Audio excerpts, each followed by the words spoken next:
आधार लड़ाई का होगा इस देश का कमेरा के हक और अधिकार, जातिवार जनगणना, महिलाओं की सुरक्षा और नौजवानों का रोजगार। अगर बात कर लिया सहयोग मिलेगा हमें। कई लोग कहते हैं कि परिवारवाद हो गया है तो जातिवाद हो गया है। आप किस वाद में चल रही हैं, मैं ये जानना चाहता हूं और पब्लिक जानना चाहते हैं किस वाद में पल्लवी पटेल आएंगी और चीखेंगी। कर चिल्ला रहे हैं, चीख रहे हैं, मंत्री तो बन नहीं पाए लेकिन फिर भी चिल्ला रहे हैं कि अगला 2024 में अकेले दम पे दिखा देंगे कि 230 पे लड़के दिखाए पल्लवी जैसे, और अपना दल पर छोटा छोटा दल हमसे क्या लड़ेगा, ये लोग खुद अपने में विखंडन हो जाएंगे। ऐसा आप भी न्यूज पेपर के माध्यम से सुना होगा। ओम प्रकाश राजभर जी तो अपना दल की ही पैदावार हैं। अच्छा, आकर हाथ उठाती है, बहुत महिलाएं आई, सोनिया गांधी आई, मायावती जाए, तीसरी महिला आप है। हमें लग रहा है कि बिगुल जो बजा है, क्या लग रहा है कि इन लोग को रौंद पाएंगे आप?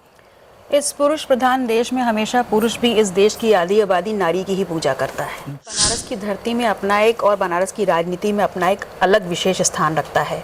और हमारा कार्यकर्ता चाहे बूथ पे खड़ा हो, चाहे प्रदेश स्तर का हो, चाहे मंडल का हो, उसकी अपनी मजे हुए खिलाड़ी हैं। नेताओं में से एक बेशुमार जाने जाते हैं। अगर बात कर लिया जाए, यहाँ विपक्ष दल कह रहा है कि 330 लेकर आएंगे और इन लोग को नस्ताबूत कर देंगे, पता ही नहीं चलेगा कि ये लोग जाएंगे कहाँ।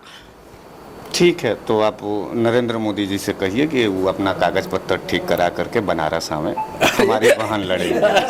अरे मतलब आप चुनावी बिगुल बज चुका है और उस बिगुल में आपको मैं बता दूं कि तरह तरह के नेता आ रहे हैं और अपनी अपनी बातों को रख रहे हैं। चूंकि चट्टी चौराहे से अगर बात कर लिया जाए या फिर गांव से बात कर लिया जाए, तो अगर कोई नेता बनता है तो उसी गांव से बनता है। लेकिन आज फिर हमारी मुलाकात हुएगी, एक अलग चेहरा होगा, शायद पहली बार होगा लेकिन अच्छा होगा, मुझे पता है। चेहरों को गौर से पहचान लीजिए। हम इस वक्त हैं सर्किट हाउस में। एक छोटा सा प्रोग्राम था और चले आए। इन लोग का प्रोग्राम बहुत हालांकि बड़ा था, लेकिन इनके आने के बाद पता चला कि कुछ और मीटिंग है। और मीटिंग क्या ये लोग करने जा रहे हैं और आगे का रहस्य क्या होगा 2024 के लिए। हमारे बीच में है पल्लवी पटेल जी, राष्ट्रीय अध्यक्ष है पल्लवी पटेल जी अपना दल से। पहले तो आपका स्वागत है। बहुत बहुत आभार। अगर बात कर लिया जाए, आप नाम रख दिए अपना दल, संप्रदाय की बात कर लिया जाए, गरीबों की बात कर लिया जाए, जनता की बात कर लिया जाए, मजलूमों की बात कर लिया जाए, तो किस उद्देश्य पे आप 2024 को देखना चाहती हैं?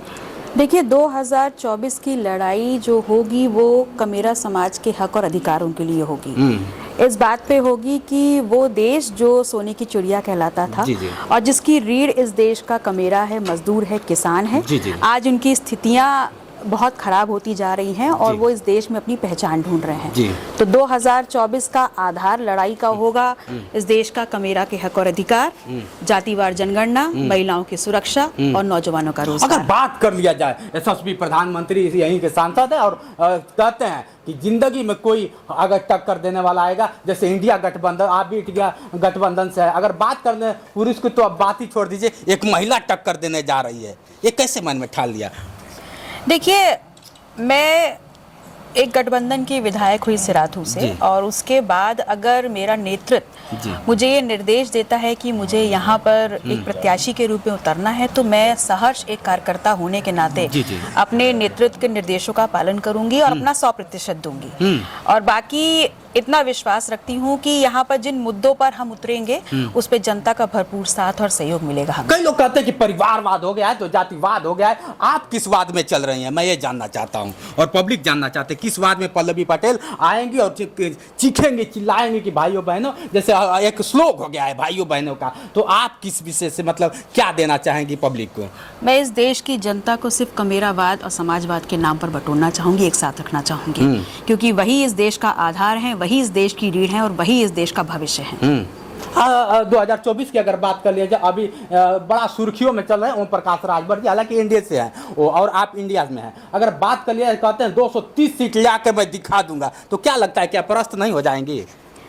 अब ओम प्रकाश राजभर जी के बारे में क्या कहें, वो तो आते जाते रहते हैं। आते जाते रहते हैं मतलब वो तो 230 की क्या 430 की बात करें तो भी उनका मन है।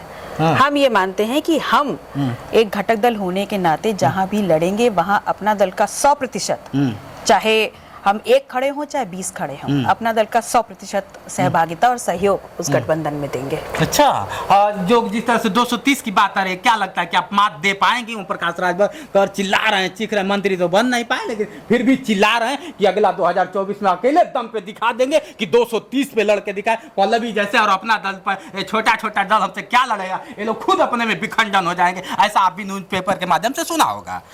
ओम प्रकाश राजभर जी तो अपना दल की ही पैदावार हैं। अच्छा, यहीं से निकल के राजनीति का ककारा सीख के गए हैं। अच्छा, और रही बात ये कि हम क्या करेंगे, तो हम कहने से ज्यादा करने में विश्वास रखते हैं। पहले भी करके दिखाया है, आगे भी करके दिखाएंगे। अच्छा, आप देख लीजिए, बहुत बड़ी बात कर रहे हैं कि यहीं से ककारा सीख के गए हैं माननीय ओम प्रकाश राजभर जी। अब कितना सच्चाई है इनके बातों से आप लोग कमेंट करके बताइएगा, लेकिन कहीं ना कहीं लगता है कि जिस तरह से सियासी भूचाल आ रहा है, इस भूचाल में कितने लोग रौंदे जाएंगे और कितने लोग बाहर निकल के आएंगे, ये तो वक्त बताएगा। लास्ट सवाल आपसे करना चाहूंगा, आप चूंकि अपना दल में एक अलग जगह है, एक महिला के नाते, और पुरुष प्रधान देश माना जाता है। उस प्रधान देश में, पुरुष प्रधान देश में एक महिला आकर हाथ उठाती है। बहुत महिलाएं आई, सोनिया गांधी आई, मायावती जाए, तीसरी महिला आप है। हमें लग रहा है कि बिगुल जो बजा है, क्या लग रहा है कि इन लोग को रौंद पाएंगे आप? इस पुरुष प्रधान देश में हमेशा पुरुष भी इस देश की आधी आबादी नारी की ही पूजा करता है। अच्छा, और ऐसे में अगर मुझे ये मौका मिलता है और संपूर्ण आधी आबादी का नेतृत्व करने का मौका मिलता है, उनकी पहचान बनने का मौका मिलता है, तो मैं सहर्ष इस चुनौती को स्वीकार करूंगी। मुद्दे में अगर बात किया, कोई शिक्षा पे, स्वास्थ्य पे, रोजगार पे बात नहीं करता।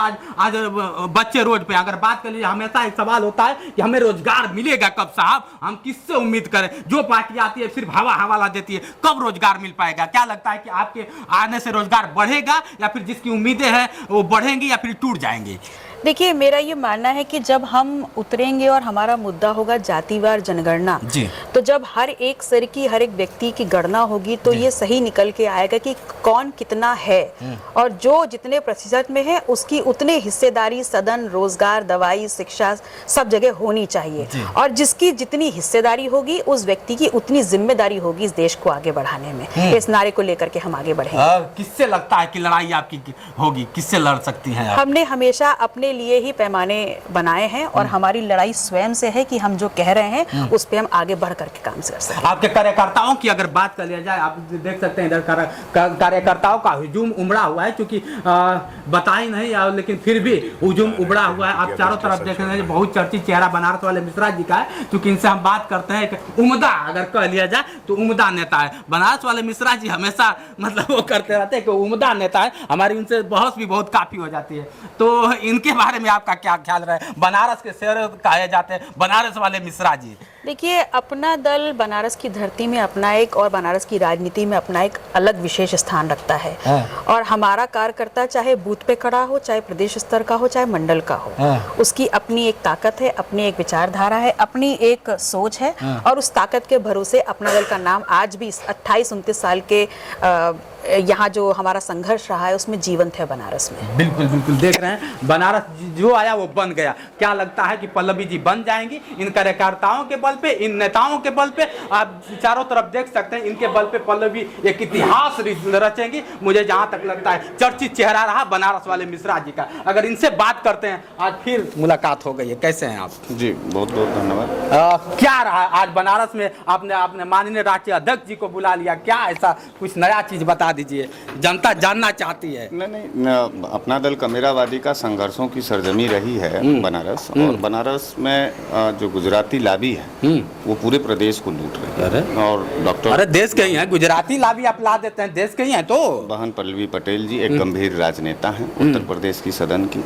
हम जैसे गरीब गुरबे और नौजवानों की आवाज है।